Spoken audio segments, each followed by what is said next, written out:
All right, so what's a realistic first step you recommend for a small business trying to level up their cybersecurity? For most businesses, I think that the first thing that you need to do is manage your updates to your applications. Vendors are constantly coming out with known security and bug fixes, and you've got to maintain that on an ongoing basis. It's free and it's a great first step in securing your business. From there, there's so much that you can do. It's a lot of layers of security. Staff education is really important. You can put all the layers of security in that you want, but unfortunately it can come down to one click on the wrong email that lets the bad guys in. So really spend some time to review with staff, make sure they understand the risks and those emails coming in and who they're letting into their system. I think that's the initial first step that you've got to take. How do you tell your recommendations when a client has limited budget or internal IT support? Like I said in my first step, it's like there's a lot of things that are just free.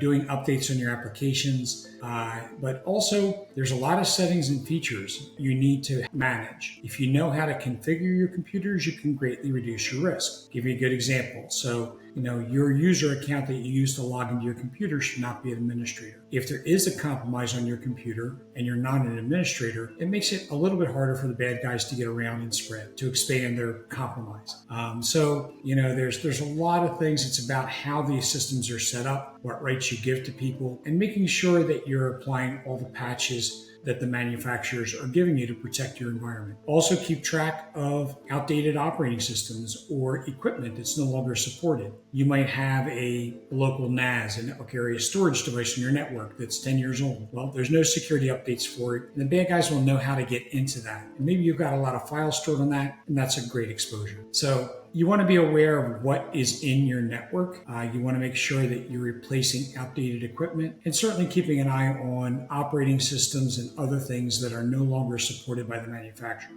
Once they're no longer supported by the manufacturer, you're not getting the security updates that you need. What tools or frameworks do you lean on to get the most security per dollar for clients? I think in today's business environment, you can no longer rely on just antivirus to find things after the fact. The bad guys that are out there know how these tools work, and they know how to work silently in the background. So they're much less effective than they used to be. You've got to invest in a SOC that is watching your logins and looking for indicators of compromise. So there's certain things that businesses cannot do without. I'm not just talking about people that fall under compliance standards, hospitals, doctors, banks.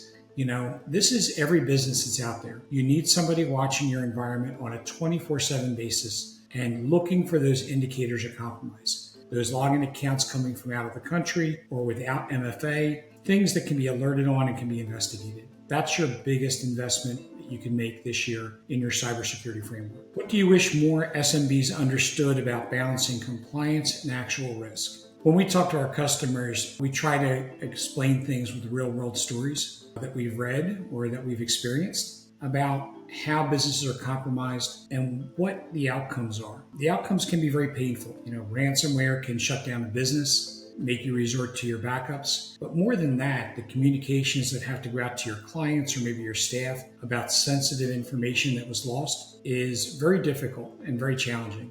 I don't like to scare people into cybersecurity, but I hope that I convey to them why they're investing in their business. Businesses rely on IT to make their company successful, make them state of the art, make them more productive, make them better communicators. We have to protect this environment that most businesses could not survive without. How do you build trust with non-technology stakeholders when talking about security?